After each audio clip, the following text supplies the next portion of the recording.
situated at the right-hand corner behind our secretaries and return it to them within 10 days, and then your appeal will be heard at the next appropriate parish council meeting. There are also speaker cards on that podium over there. Please pick one up and fill it out if you want to speak on a case and give it to our staff members. Each side will have 10 minutes to present their case and 5 minutes of rebuttal.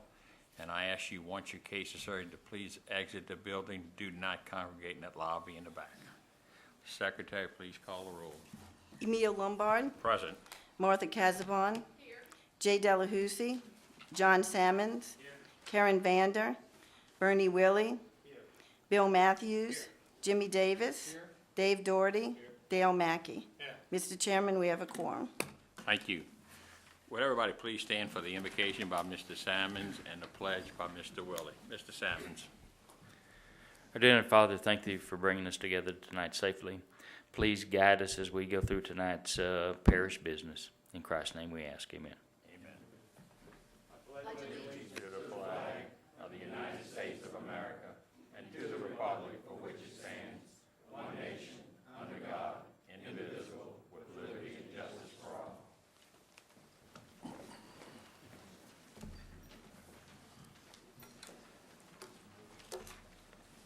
Have the commissioners had an opportunity to look at the January 3rd minutes? Are there any corrections or changes? Mr. Mackey. Make a motion to approve. I didn't see any problems with it. I have a motion. I have a second by Mr. Doherty. Please vote on that motion.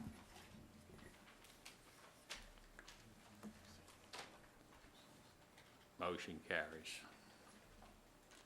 Staff, any cases we know are asking to be tabled or withdrawn? Yes, Mr. Chairman. Number one on the agenda, ZC 1112-101, and the petitioner is requesting to table indefinitely. Okay. Zoning case 11-12-101, the existing zoning is A2. The proposed zoning was an A2 with a rural overlay. It's 0.97 of an acre. The petitioning owner is James Lalonde, and it's on the north side of Bayou Liberty Road, east of Pashon Road in District 11. Anybody in the public have any comment on this case as far as the tabling? Okay. I'm familiar with the situation there, and the petitioner wants to have it put off, tabled indefinitely. Motion? I have a motion. I have a second. Please vote on that motion.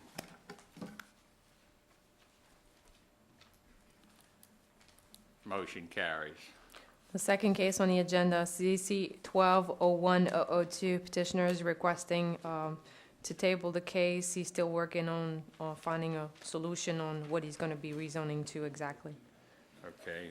ZC 12-01-002, the existing zoning is A1 Suburban District. The proposed zoning is A2 Suburban District.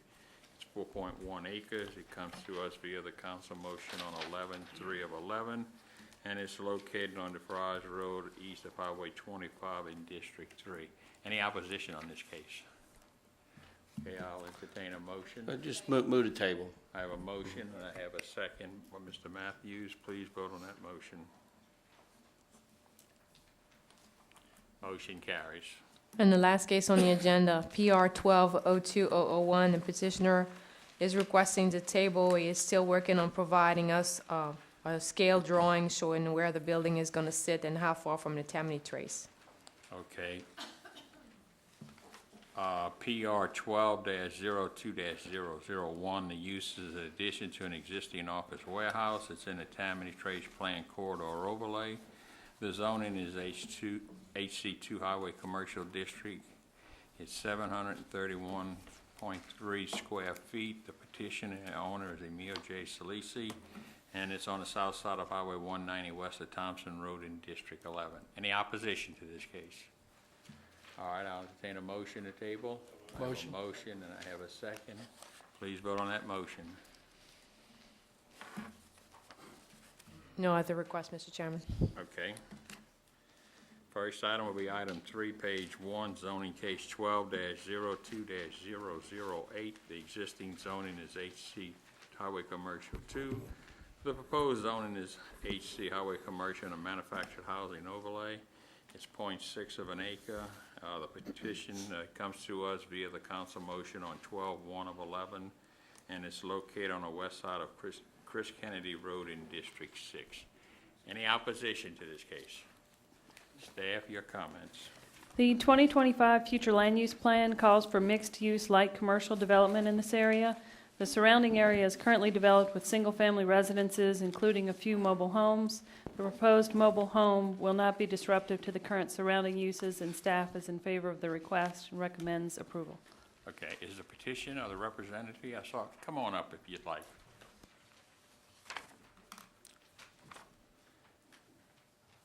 Yes, sir, and you are? I'm Clay Harper. And that's your property? Yes, sir. Anything to add to that?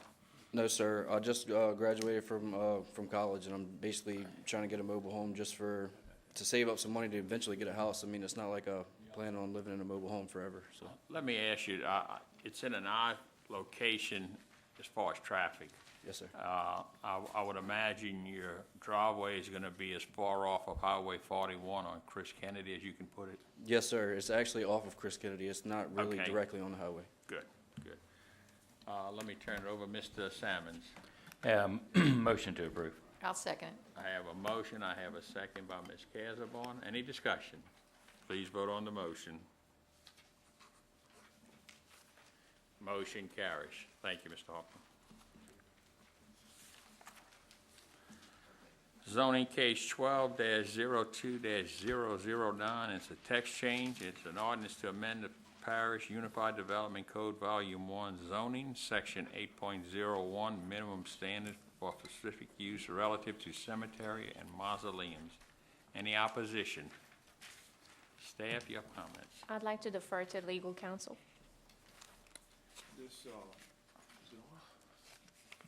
Press the top. Okay, there you go. This is just simple text change that we had, and I think we might have a clarification. I spoke to Mr. Shane earlier today regarding the definition of family-owned cemetery. So we may want to amend that, and Mr. Shane can speak to that one. And the other changes are pretty self-evident as to what we're trying to accomplish. And we're going to, on number 5, the new number 5, instead of the word around the cemetery, we'd like to see it said inside the perimeter of the cemeteries, so that the 25-foot buffer, no-cut buffer, would be from the property line inward. Okay, And other than that, it's pretty simple. okay. Mr. Shane, you have anything to add on this? Good evening. evening. Jeff Shane of the Jones Fussell Law Firm, and I have the pleasure of representing the Archdiocese of New Orleans. I have 2 of their representatives with me this evening. And as you may remember, well, I guess it's maybe 6 months or so ago now, you rezoned a 45-acre tract just east of Lakeview Regional Medical Center, next to the new proposed church site for Most Holy Trinity Church. You rezoned 45.2 acres for a funeral home, mausoleum cemetery site. That obviously is something that is on the drawing board for the Archdiocese, and we hope to actually have some things happening this calendar year in that regard. So we've watched this legislation carefully and in support the legislation. I appreciate Mr. Hand making comments.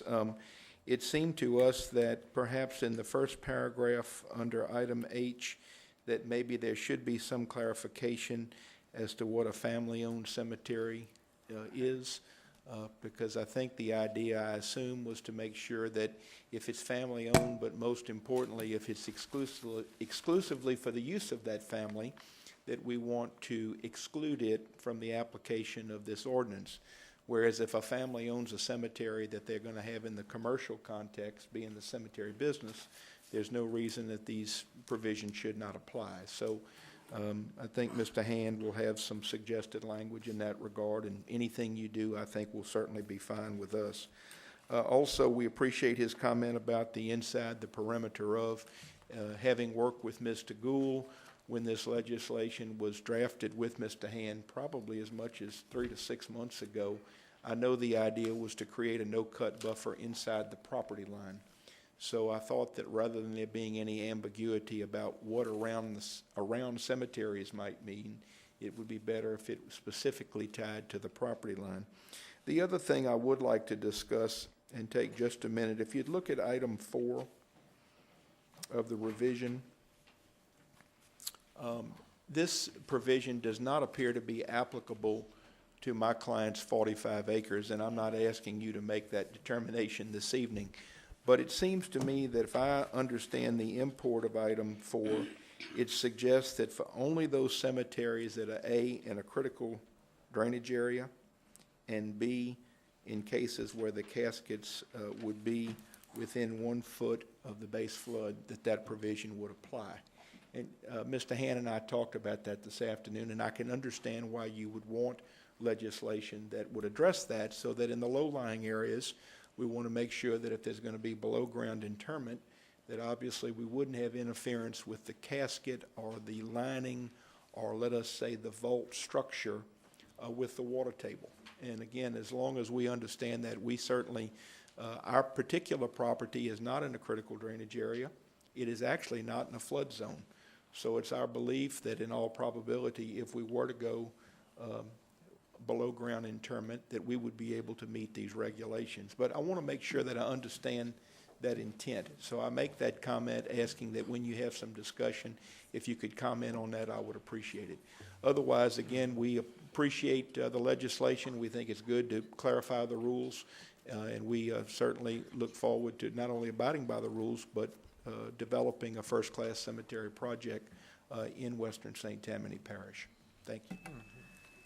And I'll comment on that. The intent of it was to make sure that if a grave is dug and water enters the grave site, other than, rainwater, that we were sure that the casket would be 1 foot above any water that may appear, so that you wouldn't simply intern someone and place it down. And I explained to Jeff that there are national and state regulations that are referenced in this document that they have to be complied with. So in that particular situation, you'd have to bury above the ground if that were the circumstances. Mr. Carlos. Thank you. Carl Hernandez. I'm just curious about the definition of family-owned cemeteries, and I'm wondering, is it possibility that this could be tabled until that particular part of it is defined? Because it seems important to me, what is going to be excluded, and what, if any, and I would hope that there would be some criteria, some definition as to what they would have to meet in terms of that. I mean, is that what you anticipate happening, that there would be some criteria here that they would need to meet, or not? The language that would be used after the term family-owned cemeteries, which are limited to burial of family members. So in other words, it's just those cemeteries that are limited to the burial of not immediate family members, but family members. But what about the requirement of how close it could be, let's say, to the property line, for instance, or that, or what happens if it's in an area that is prone to flooding? I mean, obviously, is that something that would not then come into, no, it wouldn't come into play at this point then? Family owned, it does. Oh. It's going to be privately owned. It's basically a privately owned cemetery. I don't know that we're going to interfere with private cemeteries and how close they can be buried. This is a piece of private property. In what zone would you have would you be able to bury a family member? In any zone? Yeah. Yes? Any zone you can bury a family member. So in my backyard, I could bury, No. No. You'd have to be zoned for a family cemetery. Cemetery. We have a zoning classification for family cemeteries. Okay, but the criteria for that is maybe not as defined. Obviously, it's not as defined as commercial then. Correct. Thank you. Mr. Mackey. Anybody else, public, any comments? Mr. Mackey. Okay, I also see this thing about family-owned cemeteries got to be clarified, because the way it is now, family-owned, they could be a family-owned corporation or owned cemetery, and, you know, they would be, excluded. So On- it's got to on- be, On this issue here, that's not coming into play, except for that it's gonna be for this commercial operation. right. The other thing, the new number 4, Mr. Shane may know this better than me, but the 1-foot clearance above the base flood elevation, or maybe it ought to be clarified as just flood zone A or something. But they have caskets now, like wooden ones, are going to spring a leak after a while, and they won't pop out the ground. But they have now sealed caskets that are supposed to last forever, which I don't see how they could do that. But those are the things that pop out of the ground you see in South Louisiana and some of these cemeteries. Hurricane cement sites popped out the ground, so. Yeah, so I was just thinking of raising that to like 3 feet, but maybe that's not required, but it's got to be addressed. We can address that down the line. Mr. Doherty? On, Mr. Hand, on your comment about you digging a gravesite and, you know, the water comes in maybe 2 foot into the gravesite. This says above base flood elevation, and it could be base flood elevation is 3 foot above ground. That's correct. Okay, so I mean, I just want to clarify that for the public, that it's not that it could be anywhere from 3 to 10 foot above ground. Correct. That's correct. Mr. Matthews? Couple of questions. We have a zoning classification for family-owned cemeteries now? I know we've heard cases before on family-owned cemeteries to approve them. So I would imagine we have some section of law. Why is somebody paying for a zoning classification if we don't have it? I don't know what the zoning I got the zoning book, and I don't know what classification family-owned cemeteries fall into. And if we have a classification for family-owned cemeteries, we don't have a definition in that classification as to what a family-owned cemetery is? That perplexes me. Maybe, Helen, you could find that. On number 2, there's a section here that says about it shall be fenced. Does this include any type of fence? Would it be a chain link fence, a barbed wire fence, or what? I think that was addressed in the 25-foot no-cut buffer. Originally, if you notice, that we were going to make it 70% opaque. Right. Material, and after in consultation with the councilman whose area this particular cemetery is going into, because we were placing a 25-foot buffer, no-cut buffer, that we removed the restriction as far as the type of fencing. Okay, but this doesn't pertain to that particular cemetery. This pertains to all cemeteries. And there may or may not be a 25-foot buffer. Well, you've got it on here, in number 5, that there would be a 25-foot buffer. That's correct. But does that mean that they could have any type of fence? They could have a barbed wire fence? Chain link fence? Is that what we're intending?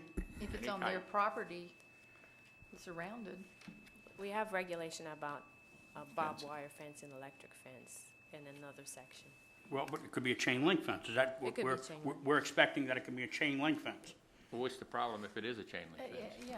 Well, it just doesn't seem like that's, you know, People spend a lot of money on tombs and monuments. I don't have any problem with it being fenced. look at I it. just think shall be fenced, and that means you could pretty much put a single strand of wire up and say that's fenced. I think we need to define what fencing is. I think what we had before was pretty good. And on the old number 4, why do we really want to take that out? That graves must not be located in an area subject to inundation by floodwaters. What's the purpose of removing that? Well, I can tell you one of the problems after the hurricane, they will all pop out the ground along Highway 190. Some of them will pop out the ground on 190 East and 190 West, on Military Road, Highway 90. And I'm not just talking about the coffin come out the ground. I'm talking about the whole cement come out the ground. Okay, but the new number 4 and the old number 4 don't appear to me to be mutually exclusive. Well, wood areas may be inundated is somewhat speculative depending upon what storm event you may have or may not have. Critical drainage area is very specifically defined as flood areas, flood zone A, special areas of concern. It is very specific as to what areas are covered. We have a critical drainage map that specifically sets forth those boundaries, so there's no guess as to what's in a critical drainage area. An area that's subject to inundation would leave it to a subjective determination based on what event you plug in to see if it's subject to inundation or not. Critical drainage area, they looked at the modeling, they look at all of those issues, and it is a well-defined, very specific area of flooding. Okay, that makes sense. Answer my question. Did you see anything about the, It's listed under rural overlay. it's under rural overlay? Now I'm looking for a definition, but There's no definition in the definitions. I didn't see one. yeah. It's listed under rural overlay, however, we may not have a complete definition. But there's no definition under rural overlay for what a family-owned cemetery is.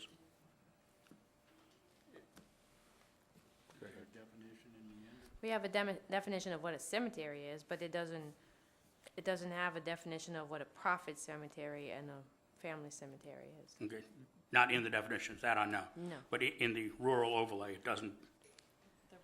Okay, I just didn't want to be doing it twice. If there was something, we already have a zoning definition. Okay. I have a question. Would this particular ordinance change? I know that we have several, I think they are commercial cemeteries that they're at the point of land clearing, but they really haven't gone into some of this. So they would still be held to follow this new ordinance? Okay, because I need to inform, there's several people in District 3 that we have some ongoing, but they haven't, fully completed, but they're at a point where they can meet most of these, Well, the requirements if here. they're in the process of doing them, they would probably be grandfathered in right now. Well, that's what I anyway. was wondering, if they were, yeah. Yeah, they would But be. they're not that far along, but they would be grandfathered in? That's what I'm saying, they were already approved Yeah. under the other. Don't even worry about them. Good, okay, thank you. Any other discussion? I'll need a motion. I have a motion to approve. I have a second. Mr. Shane, Is it approved with amendment? just like the attorneys agreed to the changes and making the change for putting a caveat in there for family-owned cemetery and inside, and the fencing is the fencing, because we've got cemeteries now with chain link fence. Look at Hanukkah's. I just wanted to make sure it was subject to the. Yes. Please vote on the motion.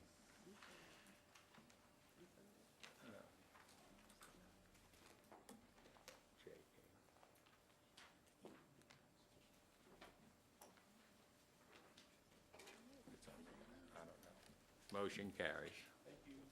Thank y'all.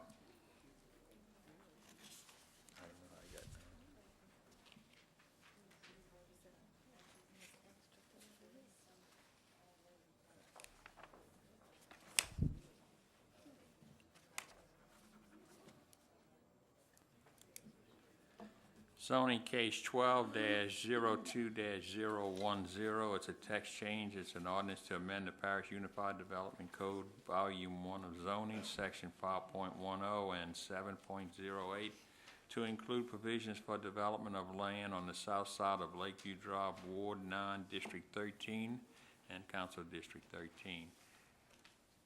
Anybody in objection to this? Staff? I'd like to defer to council, to legal Okay. counsel.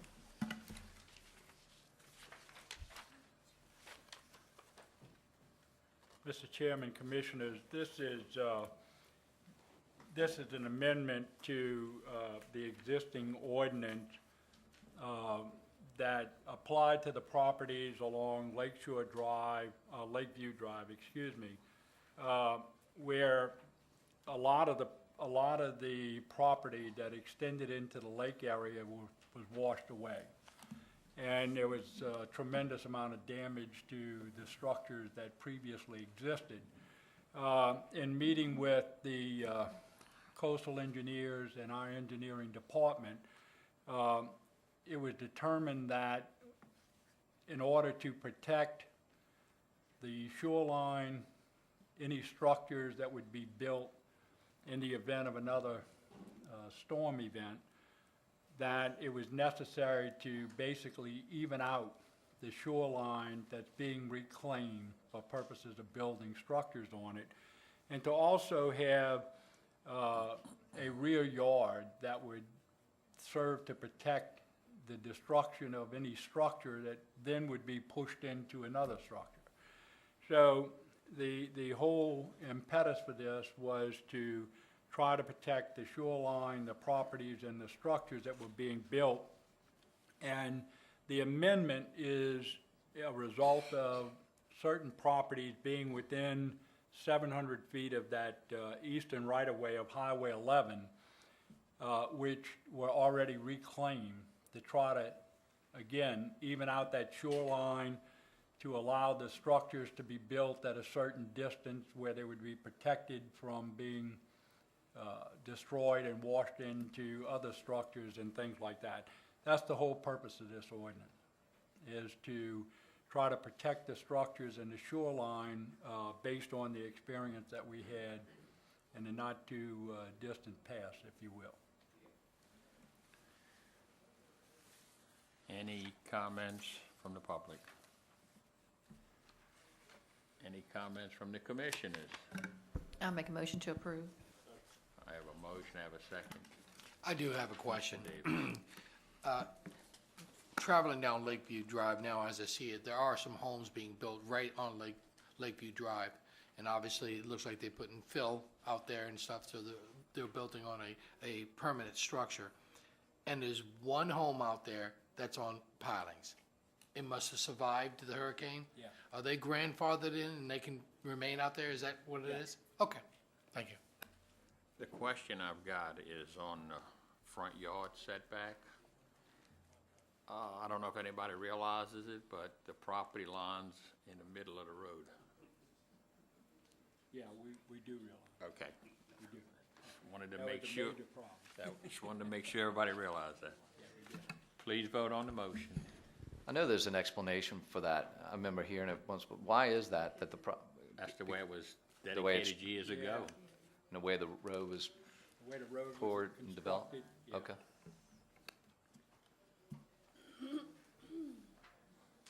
Motion carries. Zoning case 12-02-011, existing zoning is A2, the proposed zoning is HC Highway Commercial. It's 6.17 acres. It comes to us via the council motion of 12/8/2011, and it's on the northwest corner of US Highway 190 and Dixie Ranch Road in District 11. Any opposition? Staff? The 2025 future land use plan calls for residential development in the area. Staff feels that the HC2 commercial district is too intense for the site, considering that the site is directly abutting a single-family residential subdivision. Note that the property was originally zoned C2 before the comprehensive rezoning, and staff would like to recommend denial. Okay, is the petitioner or the representative here? I know it comes to us from the council, but are they here? Okay, turn it over to the commission members. Mr. Mackey, No one's here. I make a motion to table. why don't you just deny it and let it go to the council? Let's do that. That's even a better All idea. right, I have a Second. motion to deny. Do I have a second? I have a second. Any other discussion? Please vote on the motion. Wrong motion. Motion carries. 1 nay. Oh, unanimous then. Okay. Zoning case 12-02-012, 012. The existing zoning is A3. The proposed zoning is I3 Heavy Industrial District. It's 17 acres. It comes to us via the council motion on 12-1 of 11, and it's on the north and south side of Sloth Road, east of Vincent Road in District 12.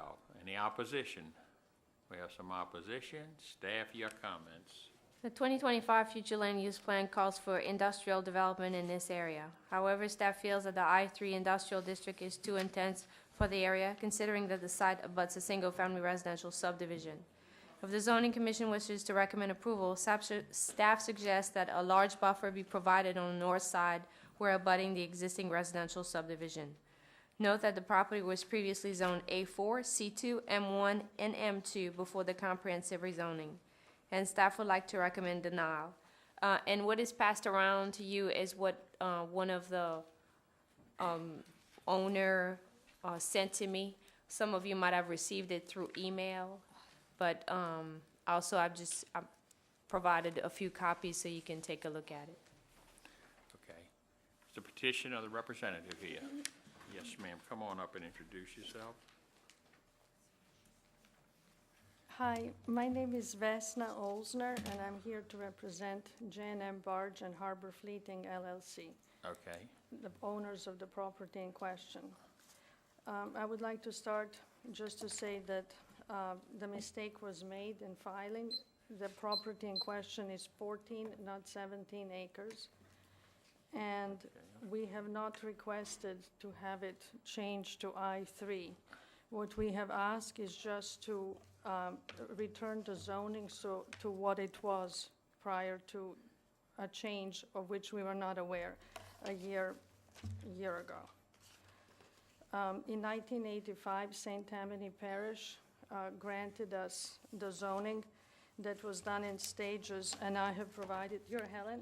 Or? I am Helen. Oh, sorry. Bess. Hi. I have sent the paperwork, so I hope that you have this map. On 3 sides of the property is industrial. On the side that is on the north, it was residential. And there was always from the beginning, since '85, a buffer created of 1,108 feet in length and 100 feet in width, followed by another like buffer of 150 additional feet by 1,100 feet with C2 zoning. Then there was approximately 6 acres zoned M1, which was light industrial. And then just in this portion of 2.95 acres, that was zoned M2 or medium industrial, which made sense because this section with the slip and M1 zoning has been used for industrial purposes for at least last 100 years. And I have included in my letter to you the history going back to 1900s.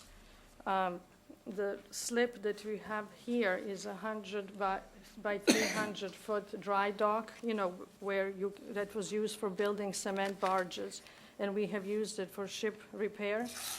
So all we asked, because we were not, since the owners are not based here locally, we were never made aware that even any kind of zoning changes were made, and that this area, which was always industrial, was changed to residential, which is not appropriate use for it because all around it is industrial.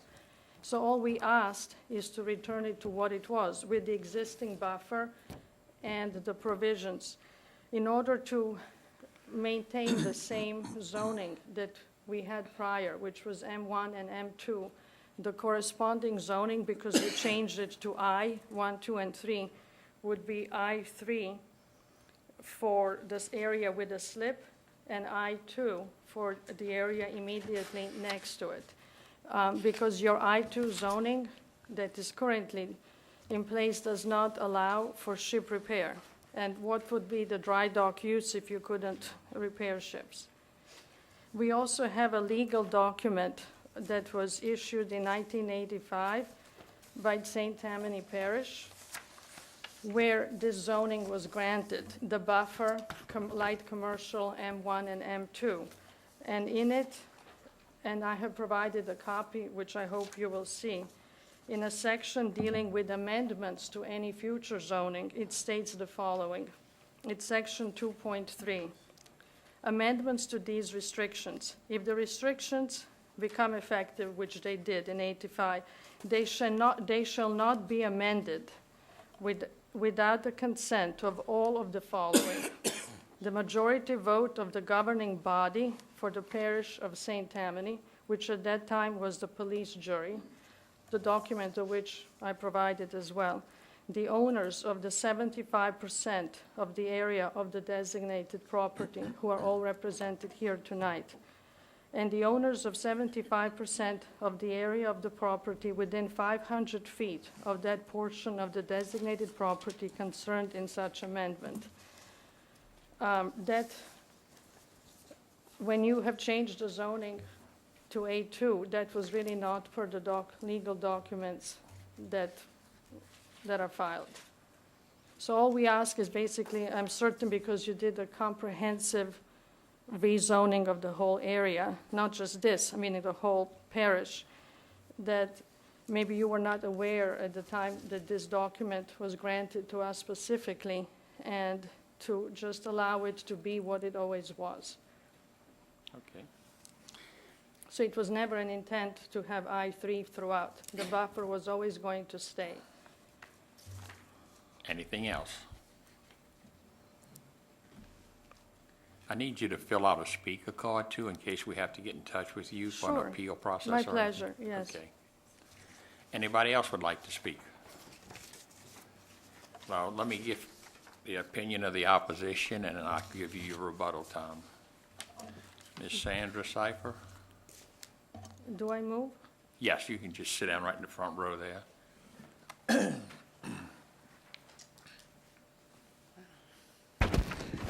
Thank you, Chairman Lombard. Sandra Slifer, 116 Tulip Drive, Covington, President of the League of Women Voters. Given this new information from the gentle lady who just spoke, it seems like this is a very different case than what is currently being presented in the documents that we have here. My concern was 17 acres of I-3 zoning.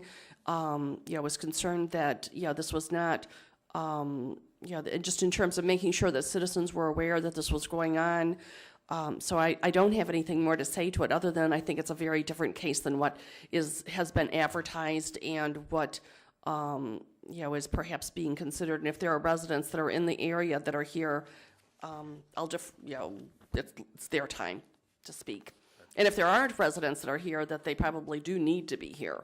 Thank you. Thank you. Any other comments against? All right, ma'am, you have anything else to add? Just that I hope you all got the packets, and if not, I would be happy to provide it before the end of the evening. Okay, I've got one of them here that our legal team is looking over. Yes. Let me turn it over to the commissioners. They might have some questions. Mr. Davis. Yeah, I have a little concern. First of all, this is not for I-3, for the whole entire No. parcel, so obviously No. that's not gonna happen anyway. So how we are gonna amend it? But how can it be amended if we're not clearly sure about exactly what property Ms. Vesta wants to have I-3 and then the rest of the property? I mean, this is a little complexing here now. So do we go ahead and deny the entire zoning for I-3 now and allow her to come back, or do we table it and allow her to come back with more of a constructive idea about what she wants to do? Because I know you brought up the idea about the covenants, but we don't do anything with restrictive covenants. We have no authority over restrictive covenants. So the thing you brought up about restrictive covenants and that the parish can't rezone this without Ellen, would you need a 75% legal is not description of true. each piece for legal reasons? I mean, we can, according to this drawing, you could approximately come up with one, but it's not, we don't know exactly the amount of acreage that We have the exact, I have the actual surveys showing it, and I have included it as well. It's just that, This is the I-3, which is 2.9 acres, which was M2 before. So she's, she's requesting, if I get this straight, she's requesting that it just reverts back before our comprehensive zoning.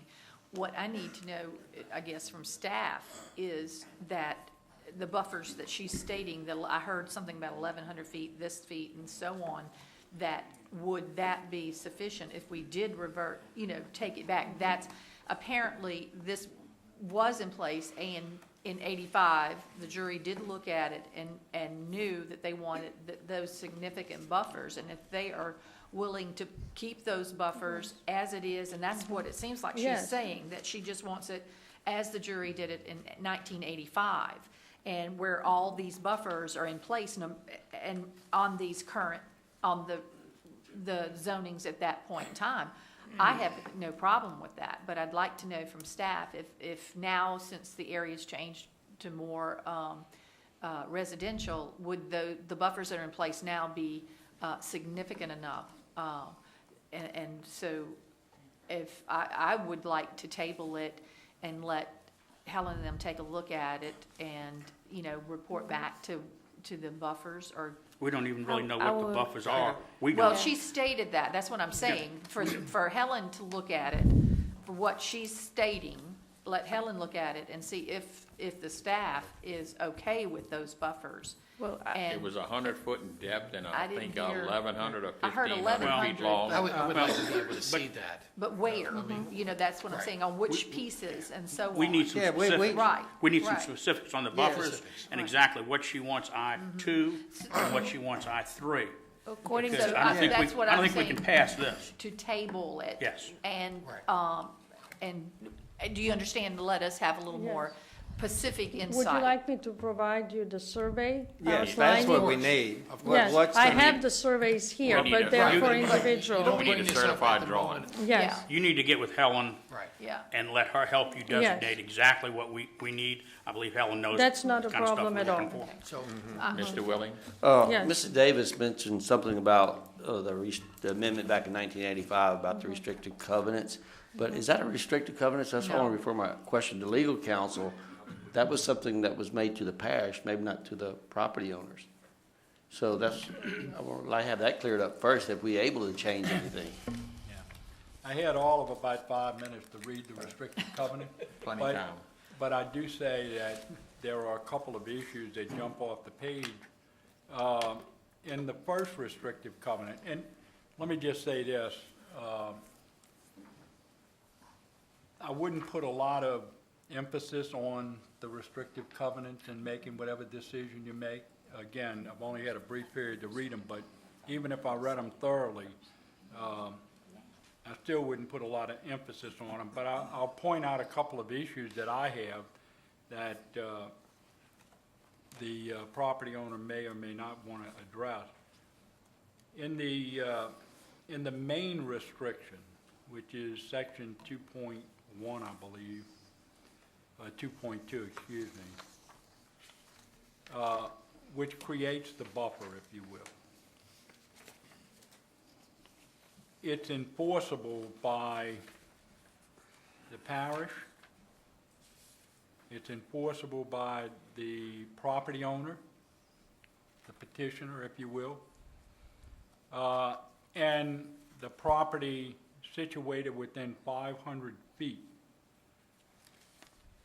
And I'm not quite sure how you can identify what that property is, based on what I'm reading in the restrictive covenant. So that's in the first restriction, upon which everything else kind of hinges. And in the other restriction,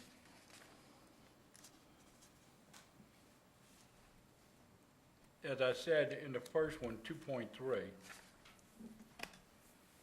it's the majority vote of the governing body of the police jury. The owners of 75% of the area of the designated property, this property, and the owners of 75% of the area of property within 500 feet of that portion of the designated property concerned in such amendment. I'm not quite sure what that is. I believe I know what it is, but in any event, the only two that have the ability, well, the original term is for 25 years. And then successive 10-year terms after that. So that's pretty much where we're at. Unless there is an instrument recorded agreeing to change the covenant by not less than 75%, by the owners of 75% of this property, not less than 75% of the owners of the property described in section 2.3. Again, I have a little bit of a problem in identifying who that is. Not to say that it can't be done, but sitting here looking at this and looking at what you gave us, I have a little difficulty in seeing who could enforce this at all, other than meaning the property owner of this property could change it, Yes. okay? So I have a little problem with that. Whether or not this today is enforceable by those that are identified in there. And I'm not suggesting that it isn't, it's just a very brief time to look at it. Our attorneys have reviewed it, and they are happy to provide a legal opinion to that if it's necessary. Yeah, I think this body is going to make its decision not so much on what these restrictive covenants provide, but on what you submit in terms of Yes. the amendment to your request for the zoning change, along with that buffer being Yes. identified. And that will go down in their approval, assuming they approve it that way. So we're not going to be emphasizing these Yes. restrictive covenants as much as the ordinance that is ultimately adopted, setting forth the zoning and the buffer. But Neil, this is a private restrictive covenant signed by only one party, not the parish. And can the parish even abrogate its zoning authority to a private party? Well, we're not doing that, but, Well, I mean, As you just know- saying, we can't rezone it, well, and I don't think we could even well, let me abrogate say, our zoning authority if we wanted to. well, you're not abrogating it, but the individual property owner has every right to record restrictive covenants, but at the same time can't take away the authority of this body by doing Right, it. right. So we're not giving up any authority. The property owner basically recorded something in which it sets forth our authority or lack of it. And that wouldn't be enforceable, except, I don't know how this came about in 1985. So everything I'm saying about that hinges on what happened or may have happened in 1985.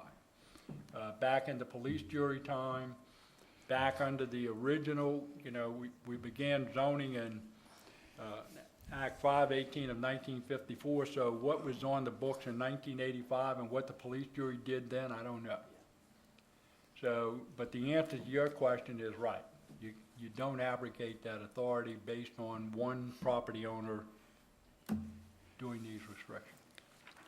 Mr. Davis. Yes, before I make the motion to table this until you can come back with a clear cut, you're representing the people that own all the property, correct? Yes. Okay. With that in mind, and this has nothing to do with zoning, but it has something to do that has been bothering me since I've been fishing out there since I was a kid. And since, as the stewards of the property, which means the owners of the property, okay? How do you feel about all these decaying structures that are in Bayou Bonafuku due to the responsibility of your ownerships? There are many, you mean different vessels I'm or talking just about the all the two? vessels that are just sitting there and rotting away. Now, But I can't again, speak this of has the nothing to- others. What's that? I cannot speak about the owners across the bayou. For the two houses that we have, they will be raised and removed, hopefully within the next couple of weeks. Okay, now this has nothing to do with the zoning of the problem. Yes. But what I'm saying is, these vessels have been there since 1985. No. I have, the vessels were purchased, one of them was a push boat and the other one a tugboat. We had a buyer and we were going to do a conversion from the push boat to a tugboat. And I have spent a lot of money purchasing the hulls, engines, etc. And then due to change of it, and that all happened in the late 90s. and then with the first 2001, when the first market crash happened, the Let people. me stop this discussion, because it's not getting us If anywhere. you're going to call a question, I'm happy to answer afterwards. Right, no, I understand that. I'm just saying is I'm going to make a motion to table Stop, this. give Yes. me, It's already been stop made, that already made, discussion. already been made. Because it's not part of what we're trying to look at. Right. Doesn't enter our decision, so there's no use in discussing it. Already Mr. made a Mackey? motion. Okay, Just call the what- question. No, let me hear his comments. My feeling is that we need to get a good survey, all this, delineated, what's, you're applying for I-3 and I-2 and maybe I-1. Yeah.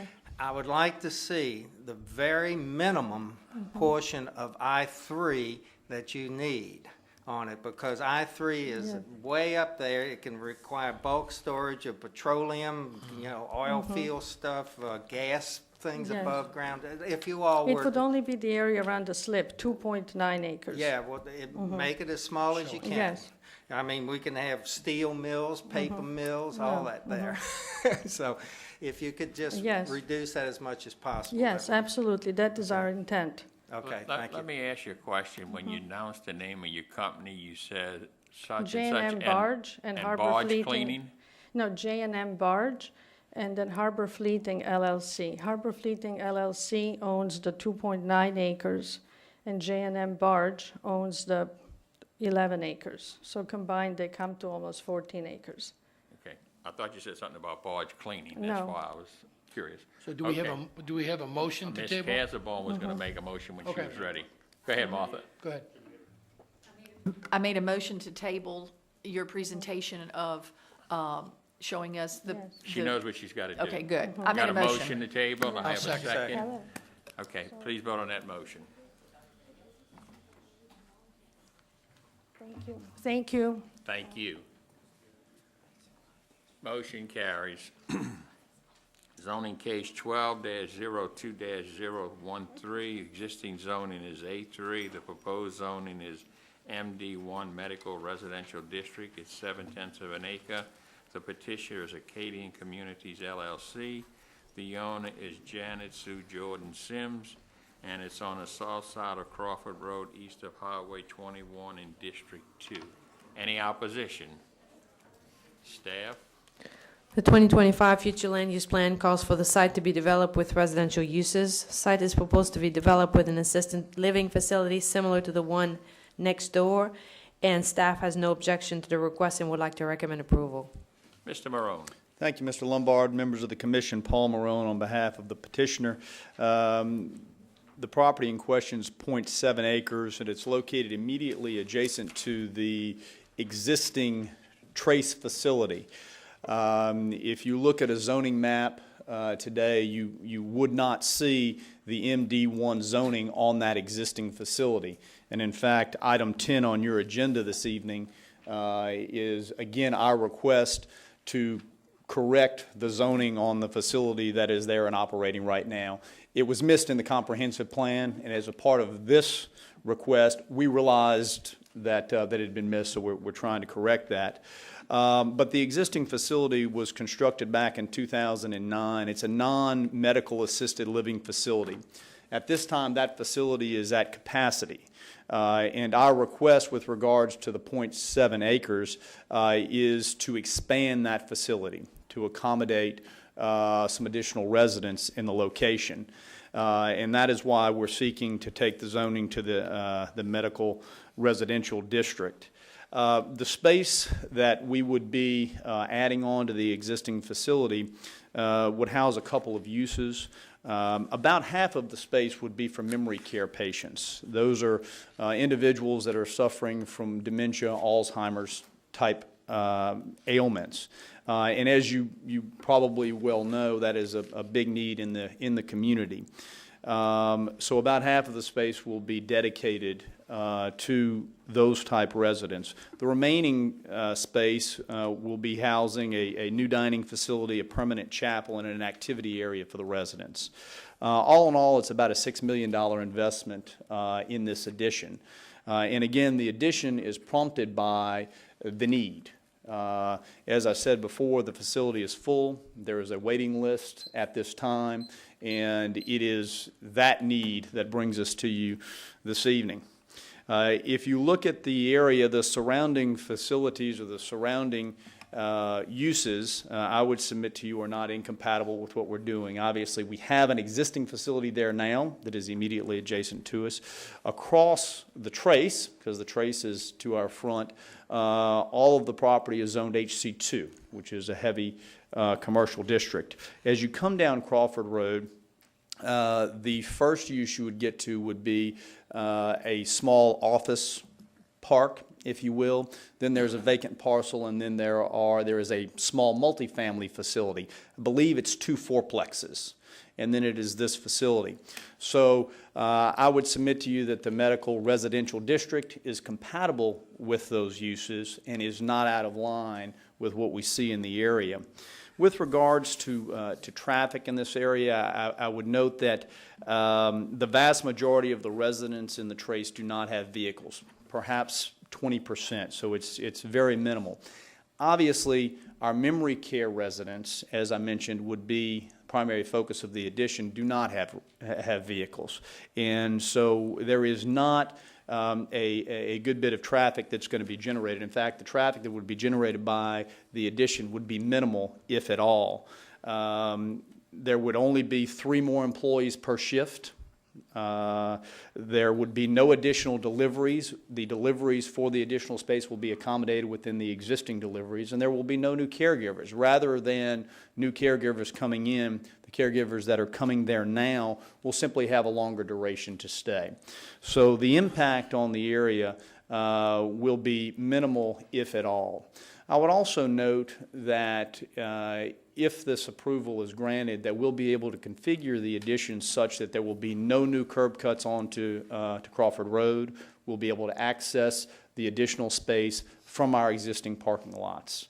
With that being said, we believe that the facility is needed in the area. We believe that it's compatible with those uses that are around it, and we would ask for your approval this evening so that we might fulfill that need that's out there. Okay. Thank you.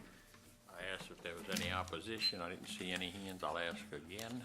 I turn it over to the commissioners. Mr. Delahousie. I'll defer to Mr. Salmons. He had his light on first. Yeah. Paul, what's the current capacity of the existing facility? Currently, the facility has 77 units and 83 residents. The new addition would bring between 35 and 40 additional units. Additional, okay. Yes, sir. Good, thanks. I don't really have any questions other than making a motion to approve. I think it's very conceivable to honor what they're asking for, so I'll make a motion to approve. I'll second it. I have a second by Ms. Casabon. Any discussion? Vote on the motion, please. Motion carries. Thank you, Mr. Thank you very much.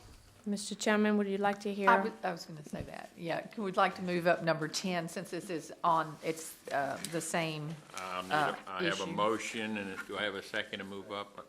Item 10, zoning case 12-02-015. The existing zoning is A3. The proposed zoning is MD1. It's 1.88 acres. The petition is the Trace of Acadia LLC, care of Richard Tranteco. He's also the owner, and it's also the same location. Staff, any comments? As Mr. Morone, Oh, I'm sorry. I got to vote on that. I Moving did. it up. I think we did, just check. Only four people voted. Vote Wake to up, move people, this wake up. All right, that motion carries. Staff?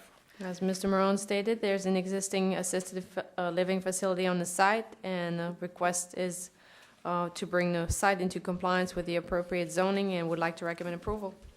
Any comments? Nothing further, Mr. Lombard. Motion to approve. I'm sorry. More of an observation question. I noticed that the owners were different, or at least that's the way it appears. Both names of owner and petitioner are different on this one as compared to the prior one. That's correct. The 0.7 acre obviously is still owned by the individual that we will be purchasing from, but it will be coming into the same facility. The same owner will be acquiring and operating the facility. Okay, it's just listed as Acadian Communities LLC as the petitioner on one, and then the other petitioner is the Trace of Arcadia LLC. That's correct. They are sister companies. Okay. Okay, I have a motion and I have a second. Please vote on the motion. Ms. Casabon, I need you to vote. Motion carries. Thank you, Paul. Zoning case 12-02-014. It's a text change. It's ordinance to amend the St. Tammany Parish Unified Development Code, Volume 1, Section 7.02, sign regulations relative to residential subdivisions and center medium entrance signs to add community bulletin board signs. Any opposition? Okay, Ms. Sandra. Staff? This is a text change to add a community bulletin board signs to the sign ordinance. Basically, when you drive into a subdivision, most of the time there's a little bulletin board that tells you maybe the time of a meeting or if they have something special going on. And we didn't have any particular regulation, so we decided to introduce something that would, give us guidelines when, there's a new subdivision being built. And they want to put a bulletin board. Sandra?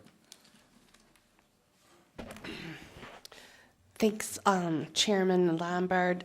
Sandra Slifer, that it just seems to me that 45 square feet for these signs is just too large.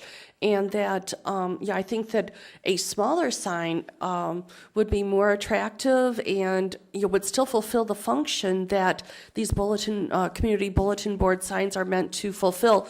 I'm not, against, the idea of having a community bulletin board. I think it's a good idea. However, I think that the size is too large and that there needs to be some regulations regarding, something similar to, not as extensive as the subdivision signs, but still there should be some regulation as to the size of the posts that are there. We've been working on a sign ordinance, it seems like forever, and modifying it. So it seems like this is just going backwards in terms of there not being enough specificity and the size of this. So I think perhaps tabling this and working on it to make it smaller and put more specificity regarding the type of sign that could be constructed would be helpful and ensure that the entrances continue to look as good as possible. Instead of tabling it, how about if we made it a monument sign no higher than 5 feet and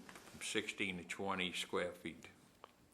That would work for me, but, that we'll see what other people have to say. That's certainly a far cry from what's here right now, Emil. Thank you. Okay.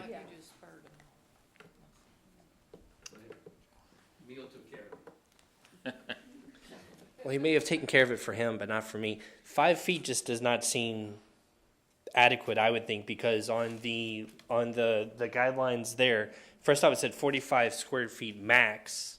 We're not talking every sign has to be 45 square feet, but I do agree that does seem rather large.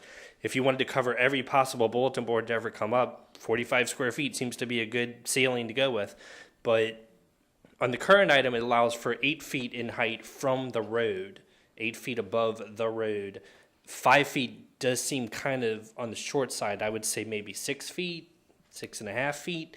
If you don't want to go all the way up to 8, that's fine. But 5 feet, I know in Quail Creek, I think that our signs are already at least at 5 feet, if not a little bit higher. I was just thinking when you're riding in the car and you're looking when you're sitting in the car. Well, the bottom of it's not 5 feet, of course, but the top of it, I do believe may be. I mean, I'll go out there with a measuring stick and let you know. But it's not an argument. just an opinion. I'm sorry, Richard Rawl, 1119 Milan Drive, Quail Creek Subdivision, Mandeville. Richard.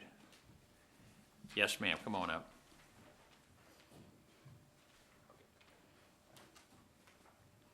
My name is Laura Leonard. I live in, I knew I was supposed to do that, but I didn't do it. I live in Quail Ridge on the east side of Slidell, and I believe Quail Ridge is the reason this has come before this board. We have a sign where you come into the neighborhood, half a mile, if that, a quarter mile. And there has been a sign that was very cute and all that, and it's been up at least since 1984, maybe before. And they must have used good product and all, but it has been deteriorating naturally. So our homeowners decided that we should make a large, replace it because it was literally falling down. So our president of our homeowners, who could not be here tonight, he drew one. We all worked on it on our board. And the idea is to pull in, we don't want anything huge, but we are a subdivision of 450 homes. And there are lots of cats and dogs and lots of things that are going on in our subdivision that we want to put on this board for people to pull up and see, not have to look down, look up. And it was worked on, and it's quite lovely. We're trying to avoid the tacky sign. Well, we don't put up with the tacky metal signs in our, as you pull in the landscape areas. We are death on people putting things on stop signs because the parish doesn't replace them when they get all torn up, and I guess it's just too expensive to do. So we really had every good intention of making this a nice, attractive place to put anything they needed to put up there. Weatherproof, we have plexiglass going over the center. It's really, really nice. We started to do this. That we have one disgruntled homeowner, and we won't even get into that. He called next day. The parish is out there with a cease and desist order. Well, all hell broke loose. But between Gene Belisario, our colonel, Kevin Davis, I believe it was his very last piece of business before he retired, because it was that Friday, he met with us and he did agree. Sorry, Helen, but he agreed that the rules were stupid. There are legacy subdivisions that don't have the really neat entrance signs. So for us to replace a fallen down pieces of lumber, it was okay. It was okay, and we would have had to go through 6 months. And thanks to some very hard-working people, we didn't have to. And as far as 45 square, I don't know what this lady said, how large. I don't think we really need that large, but that's not for me to say. But there are the other subdivisions that are much larger than ours throughout the parish. And I really hope you think about pulling up, being able to see things from a distance. Just think about that, and please don't crunch those signs too far down. That's all we're asking you to do, is some of the rules and ordinances you all have need to be updated. And I'd be happy to volunteer to help with that. I'll fill this out. Ma'am, before you leave, I'm over here. There you go. What size is your sign that you're I left those dimensions home. It's not anywhere near that size. John, if I remember right, it was something like a 4x8 sheet of plywood, which would be 32 square feet. Okay. Yeah. Thank you. I don't, and I said, it's covered up, it's really nice looking. And I haven't seen one in a subdivision other than when it needs replacing that isn't. I really think members of the parish need to go out and look at these things and not just put cease and desist orders up. Thank you. Any other comments from the public? Mr. Delahousie. Help me understand this, maybe the lady can help me understand. Is this a sign inside the subdivision? Yes. Like, why are we even dealing with this by way of an ordinance? I mean, that should be like a covenants and restrictions situation with a I know it's let on Dave public explain it to subdivisions, you. but. It's Okay. an area that is actually right adjacent to the roadway, and it would impact any subdivision, any legacy subdivision, existing subdivision that has some type of a message board there. And as Ms. Leonard said, the thing was basically falling down, so they took it down with the intent of coming back with a much nicer sign and repairing it about the same square footage as they had. So that's where this thing started, and there's, according to staff, There's nothing that allows that, so it's an illegal sign at that point. That's the purpose of the text change in this ordinance, is to allow subdivisions, particularly the legacy subdivisions, to be able to maintain and keep in good repair their bulletin boards.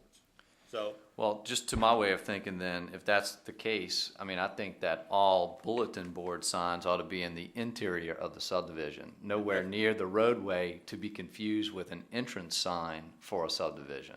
That is news, if you are to ask me, that's relative to the residents within a subdivision, not to the general public. So I think maybe we ought to include that in this revision as This well. sign's about, what, a quarter of a mile inside the subdivision? yeah, something like that. Yeah, It's now- all, it is. Yeah, but it's on the roadway going into the subdivision. subdivision. It's, Quail Ridge, Old River Road intersects, Highway, Military Road. Okay, but it is about a quarter of a mile inside and off, Military Road. So, I mean, What's your Bill, pleasure? you had something? Those are streets dedicated, aren't they? Yes. To the parish. Right. so. Yes. Our subdivision has one of these. It's inside the subdivision. The 8-foot top is probably pretty close to what we have because it's got some decorative stuff on the top of it that's above the actual glass signboard. 45 square feet is not small, but it's not real large. And most of this is going to be governed by the individual subdivision developer or the subdivision board. This seems like a perfectly adequate maximum, and I move to adopt. Second. I have a motion and I have a second. Any discussion? The only thing I've got to comment on is when I passed that bulletin board in Quail Ridge, I had to get out the car to read it because I guess I got the person with the finest handwriting to write "this cat is missing." So I'm just telling you that. People that put signs up got to understand you're going 35 miles an hour past them, and all these little bitty signs with 4 pages of text. No, Yes. but that's not what we're That's worried right. about. We're not here. I'm just making a comment. Please vote on the motion. Motion carries once it's displayed. Thank y'all very much.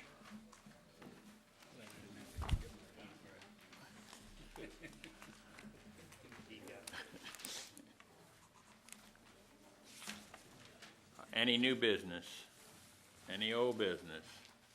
Motion to Yeah, adjourn. I have some, just a thank you, Mr. Simons, he's over here all excited, but I want to thank him. I've enjoyed working with you these past years. You're not gonna be here Yes. next month?